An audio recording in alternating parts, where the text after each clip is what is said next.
Hi everyone, welcome you all to this channel and now we are going to discuss about the birth of Laplace transform.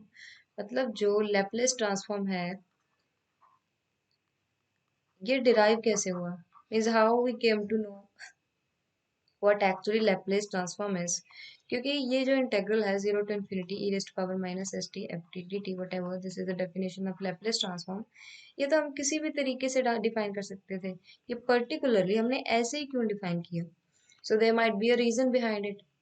So the reason is the derivation of Laplace transform. देखते हैं कि कैसे existence में आया. Don't worry, ज्यादा लंबी चौड़ी derivation नहीं होगी. It will be just a small idea कि Laplace ट्रांसफॉर्म एग्जिस्ट कैसे किया.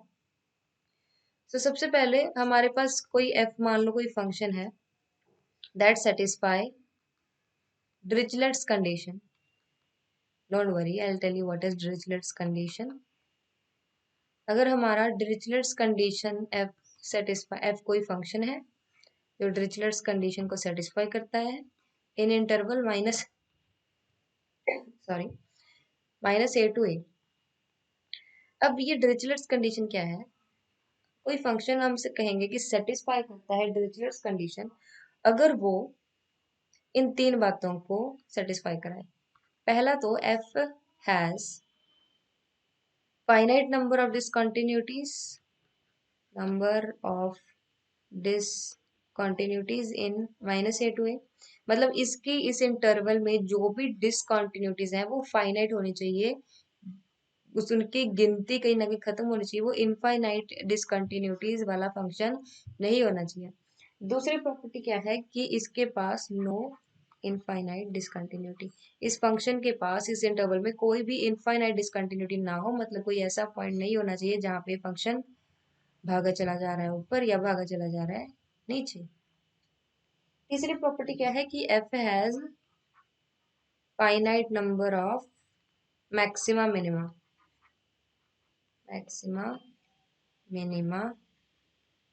इन माइनस ए टू ए. मतलब एफ एक्स के जो मैक्सिमा पॉइंट या मिनिमा पॉइंट वो भी कोई फाइनाइट ही होने चाहिए, जरूरत से ज्यादा नहीं होने चाहिए. ठीक है, तो एफ को हम बोलते हैं कि सेटिस्फाई करता है डिरिचलेट्स कंडीशन अगर वो इन तीन बातों को माने. Right.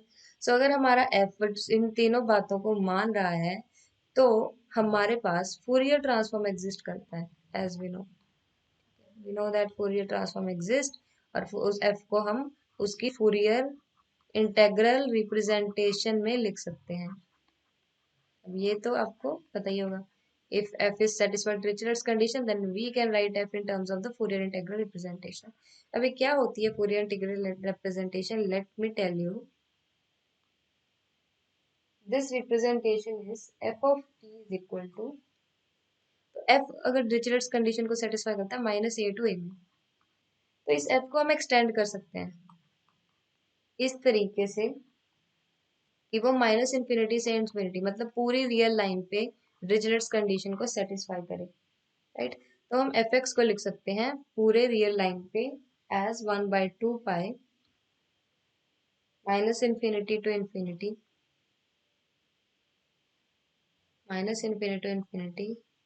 F xi e raise to power minus i omega xi d xi e raise to power iota omega x d x. और अब ये जो पर्टिकुलर क्वांटिटी होती है this this is called the Fourier transform. Remember, इसको हम बोलते हैं फूरियर ट्रांसफॉर्म. राइट. और इस पूरे को बोलते हैं Fourier integral representation of F. Integral representation. अब देखिए, हमें ये तो पता है कि ये इसकी फूरियर इंटेग्रल रिप्रेजेंटेशन है और ये फूरियर ट्रांसफॉर्म है हमारे फंक्शन एफ का. अब अगर हमें लैप्लेस ट्रांसफॉर्म को डिराइव करना है तो कुछ स्पेशल नहीं करना, हमें इस फंक्शन को कुछ ऐसा, मतलब कोई पर्टिकुलर टाइप का फंक्शन लेना है. जैसे हम मान लें f1 ले लें, f1 of x is equal to e raise to power minus C X F X H X. ठीक है, ये हमने कंसिडर कर लिया. और ये एच एक्स क्या है, heave side function. Heave side function क्या होता है, H of x is 1 if x is positive and 0 if x is less than equal to 0. So this is the eve side function. मतलब by this definition f1x क्या हो जाएगा, f1x is 0 for x negative and for x positive ये क्या हो जाएगा, e raised to power minus ex fx. So इस function को जब हम यहाँ सब्स्टिट्यूट करेंगे, यहाँ सब्स्टिट्यूट करके जो हमारे पास इंटेग्रल आएगा that is called the Laplace transform. मतलब फूरियर ट्रांसफॉर्म में ही जब हमने एफ को कुछ पर्टिकुलर सब्स्टिट्यूट कर दिया, उसके बाद हमारे पास जो इंटीग्रल की वैल्यू आई that we call the Laplace transform. अब पुट करके देख लेते हैं, बातें भी कर रहे हैं तो पुट भी कर ही लेते हैं, right. So we substituted 0 to ∞ आ गया हमारे पास, क्योंकि माइनस इन्फिनिटी से इन्फिनिटी अगर एक्स की बात कर रहे थे तो इस इंटरवल में तो वो जीरो था हीव साइड फंक्शन की वजह से, तो बचा कहाँ, सिर्फ 0 से इन्फिनिटी के बीच में। और सब्स्टिट्यूट हमने क्या किया, 1 को e raised power minus e x F x into साथ में क्या था, e raised power minus iota omega xi d, right. So this is our function. Now क्योंकि हमने अभी यहाँ पे x ले लिया है तो यहाँ पे भी हम वेरिएबल x ले लेते हैं, because this all integration should be one variable, और in particular जब हम वहाँ substitute करेंगे so this will become this way, right।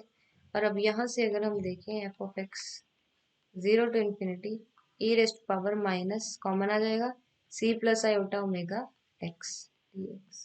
so अब ये जो क्वांटिटी बनी इसको हम s सब्स्टिट्यूट करते होते हैं, तो इसको s सब्स्टिट्यूट करके हमारे पास क्या बना, f x e raised power minus s x d x. इसी को हम बोलते हैं फूरियर, सॉरी इसी को बोलते हैं लैपलेस ट्रांसफॉर्म, राइट।